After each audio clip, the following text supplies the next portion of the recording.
Okay, today we're going to show you how to flush your hot water heater. We're going to do it two different ways. One way you can find all over YouTube, which is the standard way of doing it.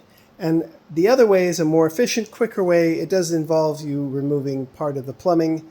It's not that big of a deal, but I'll show you in just a moment. But the first thing that we do whenever we are flushing the hot water heater is we're going to turn it off.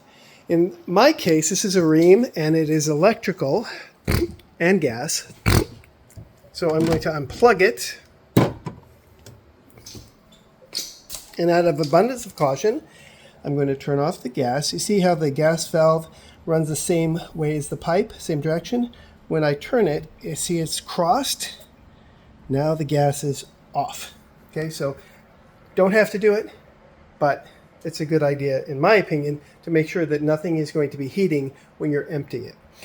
The next phase is to do something I've already done, but I'll show you, and that is to turn off the cold water inlet, because you want to empty out the cold water and the hot water, from the heater. And so notice the handle's the same way as that gas valve is. It's crossing the pipe. If I were to put it over here, turn it counterclockwise, and it runs the same way as the pipe, it would be on. But now cold water is not coming in to the hot water heater. Okay. Now to drain it, we have to do two things. We have to attach a hose, which I've already done. If you need a video to tell you how to attach a hose, then, well, you need to go back to school and spank your teacher for not telling you the basics. All right, so you're going to put a hose onto the outlet. This is an outlet that comes in. It has another connection here for a recirculating pump, but whether you have that or not, you should have a valve that allows you to empty the hot water heater. And it has it should have a hose connection. So you connect the hose. I would use these, which are channel locks, to tighten that connection so it doesn't leak. And then once you do, you can open up your valve. In my case, I installed a second valve, but that's already open. Nope, that's closed. Okay, so that's open. So now all the water can come out of the hot water heater except for one thing.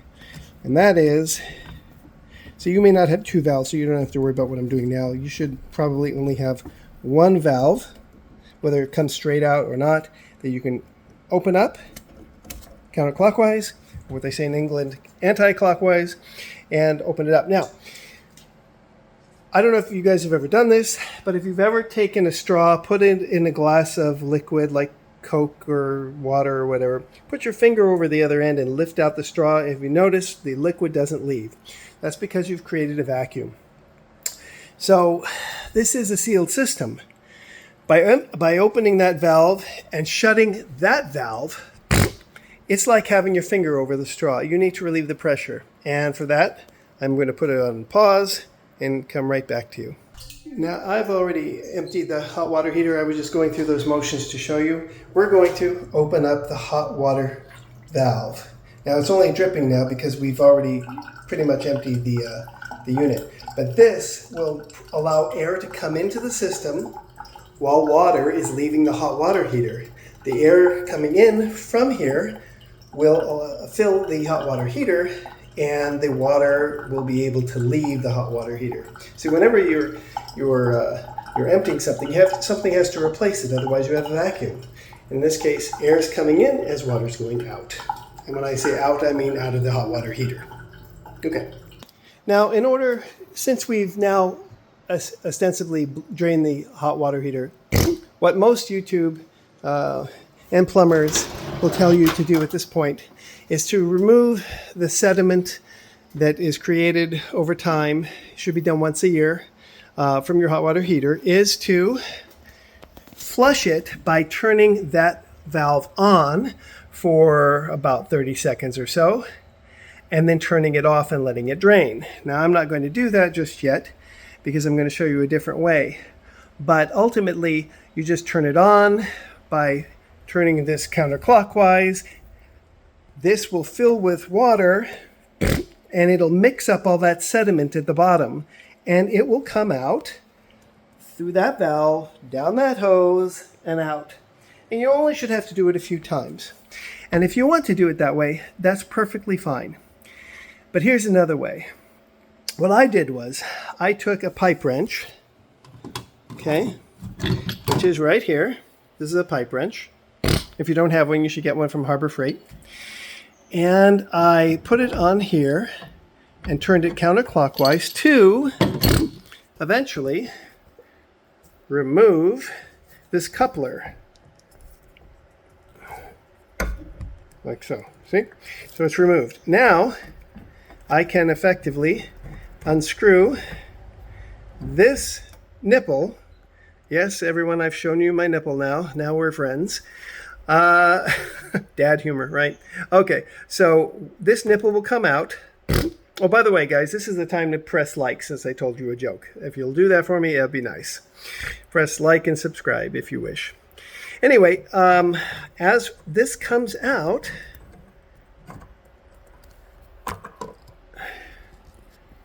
okay,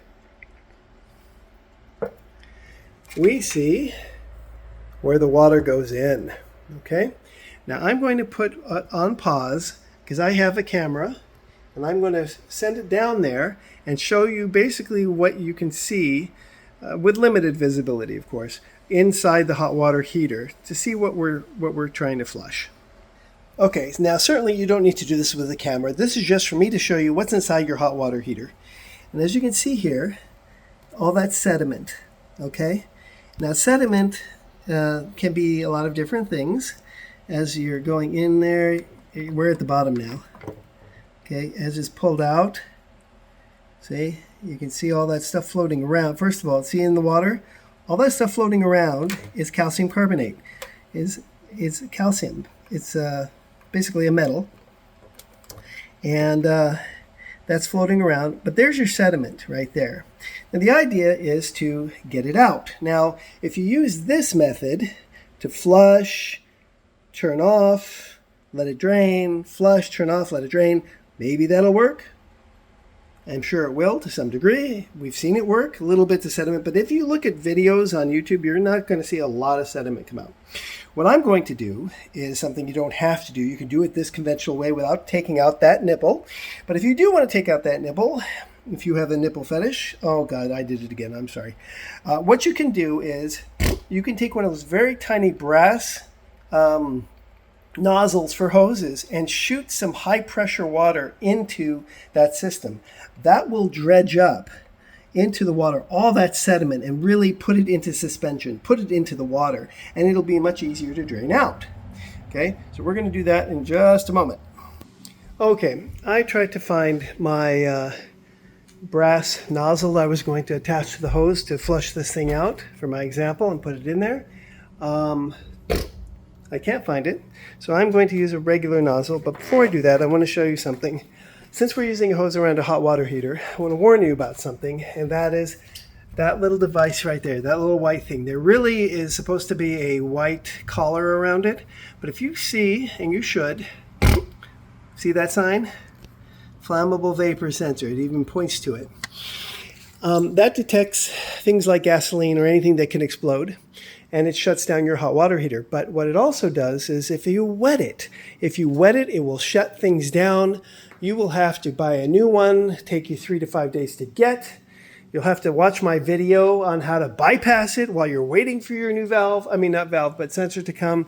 And then you'll have to put in a code that's specific to your hot water heater so it will start again.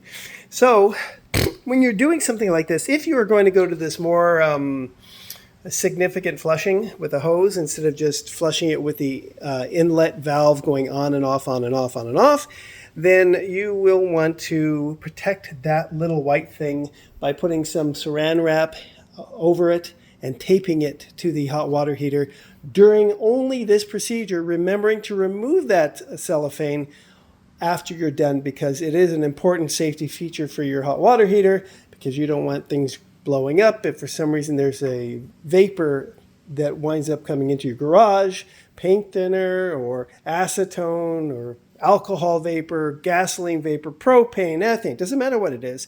If it can explode, that thing detects it and shuts down your unit. But you don't want it to happen when you get it wet. All right, having said that, I'm going to go get the hose with the nozzle I have, and we're going to spray inside this unit. And then afterward, we're going to take a look at it with the camera again and see if it looks any better. Okay, suffice it to say, I put the hose down there and I sprayed it with twice and drained it twice. I mean, you don't need a video of me putting a hose right in there and then spraying until a minute goes by or whatever. But here is the video. Okay, and if you remember the other video, you saw a lot of stuff. If you look here, it's almost all gone. See, with the hose, see that all that crap is, if you'll excuse the language, is gone, and it's been properly flushed. Now I probably will do it one more time just for kicks, but ultimately that's what that's about. And then you'll see me reassemble the nipple, and then that'll be it.